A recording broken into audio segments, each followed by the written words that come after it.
स्वतंत्र शर्मा ने पार्टी की प्राथमिक सदस्यता और पद से दिया इस्तीफा। प्रताप भानु शर्मा को सौंपा इस्तीफा। स्वतंत्र शर्मा वार्ड क्रमांक 26 से नगर निगम के पार्षद।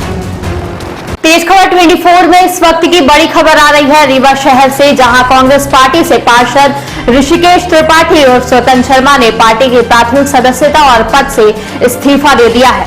उन्होंने अपना यह इस्तीफा प्रताप भानु शर्मा को सौंपा है।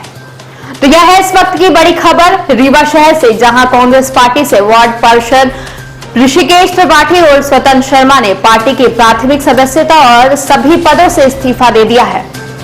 हम आपको बता दें, स्वतंत्र शर्मा वार्ड क्रमांक 26 से नगर निगम के पार्षद हैं और MIC सदस्य भी हैं। दिए गए इस्तीफा में उन्होंने उल्लेख किया है कि वह किसी लालच और द्वेष के भावना से पार्टी की प्राथमिक सदस्यता से इस्तीफा नहीं दे रहे हैं। अपने दिए गए इस्तीफा में पार्षद स्वतंत्र शर्मा ने उल्लेख किया है कि जिस दल में संघर्ष का मूल्य व मूल्यांकन ना हो वहां मैं नहीं रह सकता, इसलिए मैं कांग्रेस पार्टी के सभी पदों और प्राथमिक सदस्यता से इस्तीफा दे रहा हूं। स्वतंत्र शर्मा द्वारा दिए गए इस्तीफा के बाद अब राजनीतिक गलियारों में चर्चाओं का बाजार गर्म हो गया है।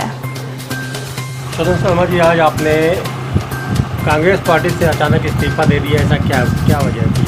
मैं 20 साल से लगभग 2003 से छात्र संगठन में जुड़ा था, पर इस पार्टी में न संघर्ष का और न तो संघर्ष का मूल्य है और ना ही मूल्यांकन। मैं ऐसे दल से अपने आप को आज पृथक करता हूँ। इतने वर्षों बाद आपको क्या कैसे समझ में आया कि यहाँ मूल्य नहीं है? क्योंकि उसी पार्टी की वजह से आज आपकी एक छवि है और उस पार्टी में रहते हुए आपने मैंने उस पार्टी में हमेशा पूरी ईमानदारी और निष्ठा के साथ काम किया है। पूरी ईमानदारी, कभी मेरे ऊपर कोई एलिगेशन नहीं लगा सकता कि मैं दलीय राजनीति से अलग था। मैं जो पार्टी की गाइडलाइन थी, जो पार्टी के विचार थे, उसको अपने वार्ड, अपने क्षेत्र का नेता हूँ मैं वहाँ एक एक घर में पहुँचाने का काम करता था। आज आपका नाम, आपका जो स्टेटस है वो कहीं ना कहीं आपके संघर्ष के कारण भी है। जी। और पार्टी के कारण भी जी। पार्टी के कारण आज आप इस स्थिति में बैठे हैं, तो इतनी ठोस वजह क्या है जिसके कारण आप ये कदम उठा रहे हैं? हमारे नेता सिद्धार्थ तिवारी आज लगभग कई वर्षों से त्योथर विधानसभा में संघर्ष कर रहे हैं। पार्टी के कई बड़े नेताओं ने उनको वहाँ संघर्ष करने के लिए कहा था, पर ऐसा मुझे लग रहा है कि वो वहाँ से उनको टिकट देना नहीं चाह रहे हैं। अगर भाई नेतागिरी हो या खेती हो, दोनों डिपेंड दूसरों पे होती है, दोनों ईश्वर पे है।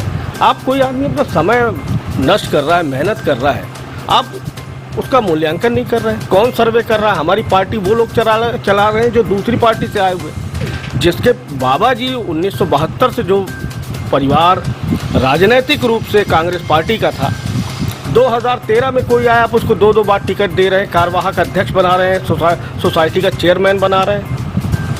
मतलब एक ही आदमी को सब कुछ देना है। अभी तक जितनी हम लोगों की जानकारी है, अभी तक कोई लिस्ट ऐसी जारी नहीं हुई जिसमें ये पता चल सके किसको कहाँ से टिकट होगी रीवा जिला में, वो किसको कहाँ से टिकट बहुत जल्द आ जाएगी। पर ये षड्यंत्र चल रहा है, षड्यंत्र ये चल रहा है। जानकारी आप? जी, लगभग षड्यंत्र यही चल रहा है। आप अभी जैसे यहाँ नगर निगम सरकार में एक अच्छे पद पे बैठे हुए MIC के सदस्य भी हैं, इसका कितना असर पड़ेगा?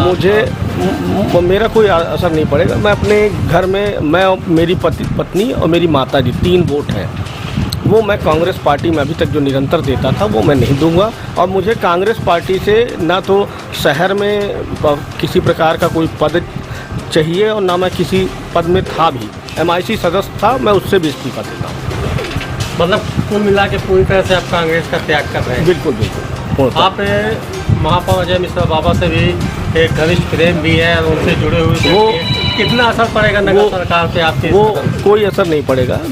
हमारे दूसरे जो पार्षद सदस्य साथी हैं वो उसकी जिम्मेदारी उठाएंगे और वो हमारे बड़े भाई हैं, हमारे पारिवारिक बड़े भाई हैं। राजनीतिक बिल्कुल रहे। मैं इस चुनाव अब मैं कांग्रेस में नहीं हूँ, तो कांग्रेस के जो भी फेवर के लोग होंगे उनसे मेरे विचार तो अलग होंगे। मुमकिन है आप ये पार्टी छोड़ने के बाद उसी इस तरह की पार्टी नहीं मैं किसी आपको कहीं से बुलावा नहीं आएगा? नहीं, किसी कहीं से कोई बुला ना, किसी लोभ के कारण मैंने दल को छोड़ा है। बस केवल हाँ, मेरे अंदर ग्लानि थी कि इस पार्टी में संघर्ष का ना ही मूल्य है और ना ही मूल्यांकन। आने वाले समय में किसके लिए, आने वाले चुनाव में किसके लिए प्रचार करेंगे? मैं किसी के लिए प्रचार नहीं। वार्ड की जनता से क्या? मैं वार्ड की जनता से कहूँगा कि जो आपको ठीक लगे, जो आपको क्षेत्र में सामाजिक रूप से और जो मूलभूत आवश्यकताएं दिला सके, आप उन्हीं को आपके वार्ड में आपका एक कमांड रहा है, आपकी एक छवि रही है, आप जनप्रतिनिधि भी रहे हैं जी। तो काफ़ी असर पड़ेगा इससे पार्टी को भी और आपके कहने पे भी। तो मतलब किसके संबंध में आप चाहेंगे कि कौन आ गया और किसकी सरकार बननी चाहिए आज की मैं इतने कद का नेता नहीं, मैं ये नहीं कह पाऊंगा किसकी सरकार आप बने। एक वार्ड पे पूरा असर रखते हैं, तो इस वार्ड को क्या सजेशन देंगे आप? अभी तो देखिए, अभी तो कोई प्रोजेक्शन है नहीं, अभी इलेक्शन डेट आ जाए उसके बाद, ये तो भविष्य की बात है। अभी तो ना तो कैंडिडेट तय है, ना तो इलेक्शन की डेट कंफर्म है। कल से नगर सरकार में, नगर निगम में ज़्यादा आपके विचार भी बदलेंगे, आपकी पार्टी भी बदलेगी और आपके नेता भी बदलेंगे। नहीं, ऐसी स्थिति में मतलब जो नगर निगम में अभी तक आप नगर निगम के लिए जो बेहतर होगा, रीवा रहवासियों के लिए जो बेहतर होगा, उसी के पक्ष में मैं खड़ा रहूँगा। अभी तक जो आप आवाज़ उठाते आए हैं, हाँ। एक पार्टी के विपक्ष के रूप में सामने खड़े रहे हैं, तो अब क्या स्थिति होगी नगर निगम? मैंने बताया, मैं नगर निगम के हित में और रीवा रहवासियों के हित में मैं खड़ा रहूँगा, मैं किसी राजनीतिक दल के साथ नहीं खड़ा। और यदि आपके अभी मान लीजिए कि अभी टिकट तो अभी वहाँ निकली नहीं है, विधानसभा घोषित नहीं हुई है, यदि आपके मानसानुसार घोषित होती तो फिर क्या स्थिति रहेगी? अभी भविष्य की बात भविष्य में करेंगे भैया। मान लीजिए अभी तो कोई भविष्य नहीं है कि घोषित हो गई है टिकट, मान लीजिए आपके मन के अनुसार हो, फिर क्या स्थिति रहेगी आप? फिर हम ये मम्मी वाला और अपना वाला और पत्नी वाला वोट उसी पक्ष में डालेंगे। कांग्रेस की सदस्यता वापस ले लेंगे? नहीं लेंगे, बस वोट बस डालेंगे। वोट